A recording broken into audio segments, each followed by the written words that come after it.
So you see we have a special setup here today. And I'm going to need some helpers. I need 3 people who could help me out in the very beginning here. Jeff, always a brave one. Terry. One more person. Won't be very painful. Rosie, okay.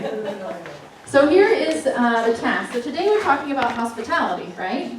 Welcoming people into our space, whether that's our home or our workplace or our school.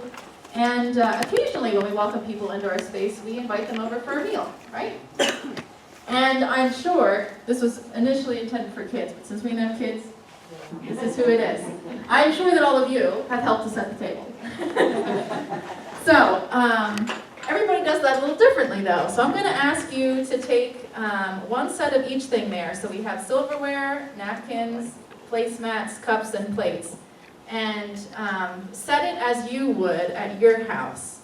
So divide the stuff up between you and then put it as a one setting for each person as you would do it at your house. We'll see what we come up with. This would have been more fun with the kids to see how they would do it. Yeah. Because you get 3 different ways probably. We'll see what happens today, if we get the same or not. I beg your pardon. You can't use that as an excuse. No. Well, I mean, we're talking about the children. Oh, yeah. All right, so they're getting to work here. And they're very pretty napkins. If you want to hand me one here so I can show folks. They were embroidered, yeah. See that? It's from my grandmother. I don't know if she actually embroidered them. I think she bought like a big piece of fabric that had them on it, and then she refashioned them into napkins. Yeah, see, we're different already here.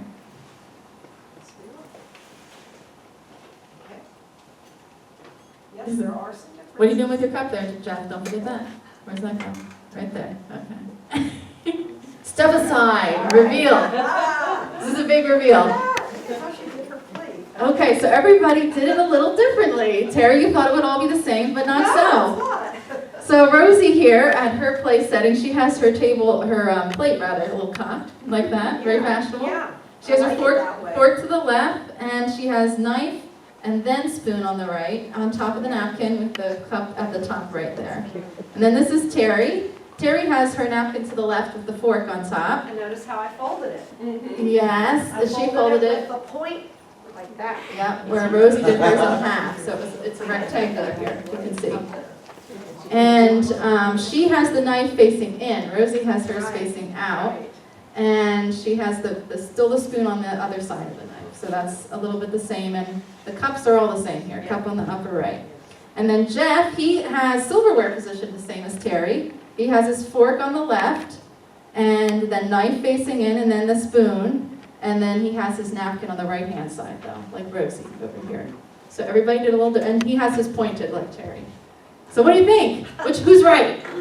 They're all right. There is no. Terry says mine. Terry, yours is actually how I would have done it. So I don't know if that gives you extra points, but this is how I learned how to do it in my family. We Terry's have is by the book.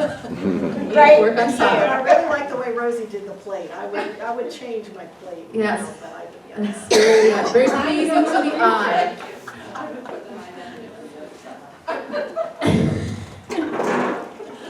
So, we all do things a little differently in our house when we welcome people in, right? But it's not the details that often are what's important, right? What's more important is having a good time with your guest, right? And the details are just something that you try to make your guest feel welcome and special and at home. So thank you to all 3 of our volunteers. You did a great job. And to our volunteers, it was a great group. Lovely table settings up here. We're ready for 3 guests whenever they show up. So today we're talking about hospitality. And to get in the mood, I have a little song to share with us, which hopefully is on our media show. I didn't see anything. There's 3 blank screens in the sermon, which I wasn't sure what they were about. Okay. That was your song. Uh-oh. It's there. Yes. Where's our song? Love it. Be our There it is. guest. Be our guest. There we go. The dining room proudly Let presents your dinner. Guest, be our guest, put our service to the test. Tie your napkin around your neck, sherry, and we provide the rest. Soup du jour, hot hors d'oeuvre, why we only live to serve. Try the gray stuff, it's delicious. Don't believe me? Ask the dishes. They can sing, they can dance. After all, miss, this is France. And the dinner here is never second best. Come on, unfold your man, you take a glance and there you'll be our guest. We our guest, be our guest. Beef fried food, cheese soufflé, pie and cordon flambé. Prepare and serve with flair, a culinary cabaret. You're alone and you're scared, but the banquet's all prepared. No one's gloomy or complaining, but the flatware's entertaining. We tell jokes, I do tricks with my fellow candlesticks. Come on and lift your glass, you've won your own free pass to be our guest. If you're stressed, it's fine dining we suggest. Be our guest, be our guest, be our guest. Life is so unnerving for a servant who's not serving. He's not whole without a soul to wait upon. Ah, those good old days when we were useful. Suddenly those good old days are gone. 10 years we've been rusting, needing so much more than dusting, needing exercise, a chance to use our skill. Most days we just lay around the castle. Scary, fat and lazy, you walked in and oops, it was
All right, so anybody familiar with that? Yes. Beauty and the Beast. Yeah, so if you know the backstory of Beauty and the Beast, Beauty is in the Beast's castle, right? And the Beast is not being a very welcoming host.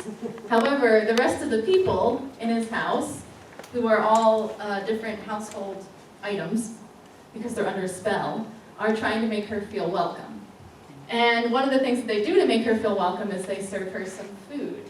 What are some of the things that you noticed during this particular song that they did, that they paid attention to make sure that she felt like a welcome, special guest? Press the napkins. Press the napkins. Napkins are freshly pressed. Polished silverware. Polished silverware. She talked about the teapot had a spot. Got to clean that up. Gave her a flower. Yeah, absolutely. Gave her the best chair. The best chair. Yes. Head of the table. What else? Helped her with her napkin. Helped her with her napkin. Yep. Made her feel at home. Lots of really good food. Lots of really good food. Notice there were recommendations about what was the best. Yep. What else? Anything else? Swept the floor. Swept the floor. Yep. Cleaned everything up. There's one particular character in the song, Cogsworth. He's the clock. He seems kind of stressed out. Do you know the story behind why he's stressed out in this song? Yep. The Beast might find out. Jane, yeah, tell us about that. Well, they weren't supposed to be letting anybody in the castle. himself away from the world when he was judged. Right, so the beast is upset with Beauty too. He was going to eat with her, I believe, and she refused him. Yes, and he yelled at her, told her she could starve, right? What a welcoming thing to do. And, but the rest of the people in his house, right, the enchanted people, they don't want her to be insulted. They want her to feel very welcome. And so they decide to give her some food. And Cogsworth is trying to be loyal to the beast. He doesn't want the beast to notice what's happening, right? So he's trying to make sure everybody's quiet. He's trying to make sure everybody's not doing too many things that would attract the beast's attention, or that would be construed as giving her too much of a generous hospitality, since she's supposed to be starving. So you might say that Cogsworth is a little caught up in the details and forgetting about Beauty, who is their guest. You notice as the song goes on, he kind of relaxes a little bit. What do you think causes him to relax? Cogsworth. Getting caught up in everything? He's kind of getting caught up in the fun of it, right? He's listening to the music, he starts to dance a little bit, then at the end, he's really getting into it, and Lumiere kind of kicks him out of the way so that he's the center of attention. But he starts to have fun, right? And getting into the music and the idea of being with a guest and having a good time together. So today is about hospitality. And in our story today, we have two people, Mary and Martha. And Martha is kind of in the background doing the work of hospitality, while Mary is spending time with Jesus, or just at his feet, absorbing what he has to say. Now, hospitality was a very important part of Jesus' ministry. Just a couple weeks ago, we talked about how the disciples were sent out to spread Jesus' message and to do his ministry. And they were entirely dependent on the hospitality of other people. So hospitality is important for Jesus' disciples to be able to do their work. But even discipleship itself is later defined by Jesus as serving others. And the word serving that's used to define service in this particular definition is the same word used to describe the work that Martha herself is doing. So Martha is actually doing the service or work of discipleship. So why does Jesus critique her? That's the question, right? So what is good hospitality? Let's think about that. Who's someone you know who's a very good host or hostess? What are the qualities that make that person a good host or hostess? Liz. Jean. Say more. What makes Jean a good hostess? Well, she invites our 55 and over group, and she'll tell you what she's having and how to get there and where you should park and all those little details. Yes. And So she makes sure everybody knows where they need to be Yep. and what they can expect so they feel welcome. Anything else that she does? She's just real friendly when you get there. Yeah. And make she's sure paying everybody attention know to each you. other and Paying attention to you, the guest, and making sure everybody's enjoying one another's company. She Absolutely. has games and stuff for you to play while That's you're going to happen again on August 13th. Oh, Speaking of,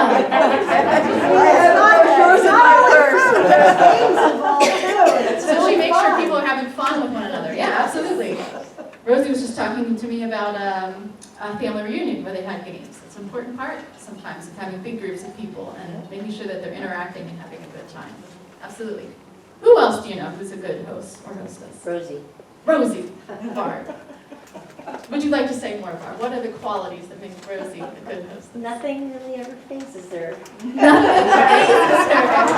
More people, less people, they're all welcome, everything's good. I don't know, it's all organized and she just doesn't make it seem like she's rushing around trying to get it all organized. So she has a knack of having all the details kind of laid out, but still being present with Yeah, whoever's there. still being present is the biggest thing. I'm not present, I'm on the details. So you're a little bit maybe like Martha. Yeah. Rosie enjoys it, Rosie enjoys it I all. love to have Barb because after the meal is over, she really separates everything really good and everybody gets a big doggy bag. So Barb is very good at apportioning leftovers. And my daughters-in-law say, oh, I'm glad Barb is here because she just gets in there and portions everything. Very organized. Need Barb. that cleaned up. You have your skills too. Yeah. Anybody else who is a particularly talented host or hostess? Anybody else? Well, I have a friend from seminary. His name is Daniel. And Daniel is an excellent host. He loves having people over to his house.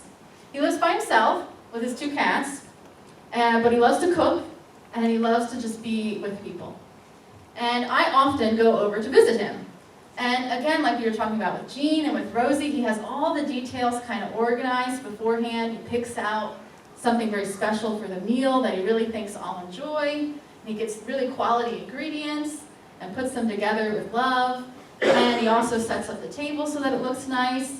And he knows that I don't like cat hair, so he specifically vacuums the whole apartment before I get there so that I'll be comfortable and feel at ease in his presence. But most of all, he pays attention to all these details. He's good at having conversation and keeping the conversation flowing. Most of all, he enjoys having a guest in his house. He just gets incredible joy from having people over. And I think it's that, more than all the details, that make him a great host. Now myself, I'm not as into the details as Daniel, or as Rosie, or Jean. I try to make sure whatever I'm serving, if we're having food, that is something my guest doesn't dislike.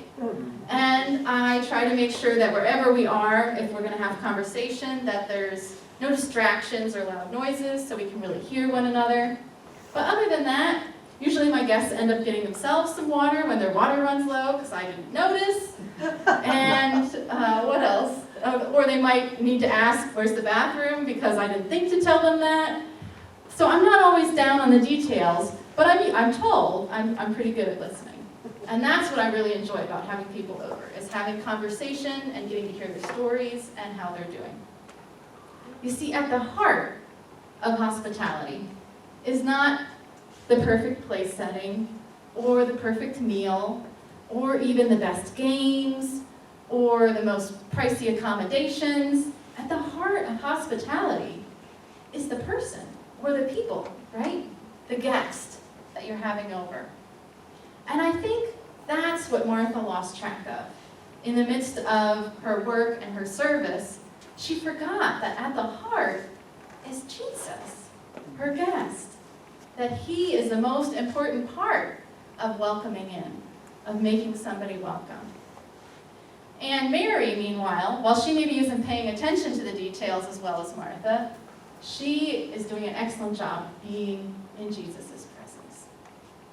And this is what we need to keep in our hearts when we are welcoming people into our space. Whether, again, that's at our home, or here at church, or maybe at our workplace, or at school, wherever we might spend our week, that we're welcoming people into our space. That we, of course, are thinking of the details about how to make that person comfortable, but we also are remembering that the details are not the most important part. The person is the most important part. And folks, this applies not just to those who we know, of course. Mary and Martha seem to know Jesus when they welcome him into their home. It applies to those that we don't know. Those who are from a different background than us. And it applies not just to welcoming them into our space, in our homes or our workplace or here at church, it also applies to welcoming folks into our country. For the past several weeks, we've been hearing in the news about migrants and how they've been treated when they're welcomed into our country. And there's been a lot of focus on the details, right? About paperwork and legality, and the way they're coming into the country, and whether or not they deserve to be here. But what I think has been gotten lost is the people, and the fact that these are guests. If we look at it that way, that these are guests. And if they're guests, then they represent Jesus. Because for us as Christians, whenever we have anybody into our home, whenever we're welcoming someone in, we know that the face of this person coming into our home is the face of Jesus. And it's the same for those who are coming into our country. The stranger, the foreigner, is the face of Jesus. And that ought to inform how we think about these folks who are in our country, whether they're here legally or illegally, whether we think they deserve to stay or they need to go. When they're here, how we treat them should be informed by our faith and how we would treat Jesus. So, when we welcome people into our space, let us remember the qualities of these talented hostesses in our midst, Jean and Rosie, paying attention to the details, and yet being present, right? Being present and showing love. Because when we show love to a guest, we're showing God's love to that guest. And we're welcoming them as we would God, as if they were the divine coming into our space. Amen.